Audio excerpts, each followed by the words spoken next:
অভিমান আমারও হয়, আমারও মন খারাপ হয়। আমার অভিমান কেউ ভাঙায় না, মন খারাপে কেউ পাশে এসে বসে না। ভালো তাকেই বাসো যে তোমার দুর্বলতার জায়গাগুলো জানার পরেও তোমাকে আঘাত করে না। সুখের ভাগীদার অনেকে হলেও কষ্টগুলো খুবই একান্ত। কেউ কারো কষ্টের ভাগ নিতে পারে না, তাই তো নিজের কষ্টগুলো কাউকে বলতে পারি না, শুধু চিৎকার করে কাঁদতে হয়। প্রশংসা তুমি যত ইচ্ছে করো, কিন্তু অপমান ভেবেচিন্তে করো, কারণ অপমান হলো সেই ঋণ যা সুযোগ পেলে সবাই সুদসহ ফেরত দেয়।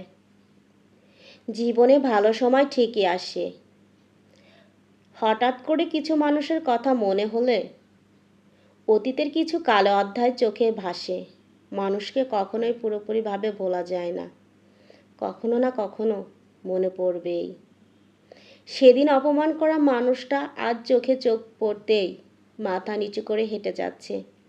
কিছু প্রতিশোধ সময়ের উপর ও নিজের পরিবর্তনের উপর ছেড়ে দিতে হয়। কিছু নারী এমনও আছে, এক আকাশ পরিমাণ অবহেলার পরও থেকে যায়। যদি কোনো একদিন সম্পর্কটা ঠিক হয়, যদি জীবনের প্রয়োজনে নিজেকে বদলে ফেলতে হয়, তবে তাই করো। হয়তো কিছুটা কষ্ট পেতে হবে তোমায়, তবুও যে তোমার মূল্য বোঝে না তার অপেক্ষায় থেকো না। বুঝেও না বোঝার ভান করি, এতটুকু ঠিকই বুঝি কার জীবনে আমার গুরুত্ব কতটুকু। কেউ লোক ঠকিয়ে বিচারক, আবার কেউ ঠকে গিয়ে প্রতারক। যারা সব শেষ হয়ে যাওয়ার পরও শূন্য থেকে শুরু করতে পারে, তাদের কখনো কেউ হারাতে পারে না।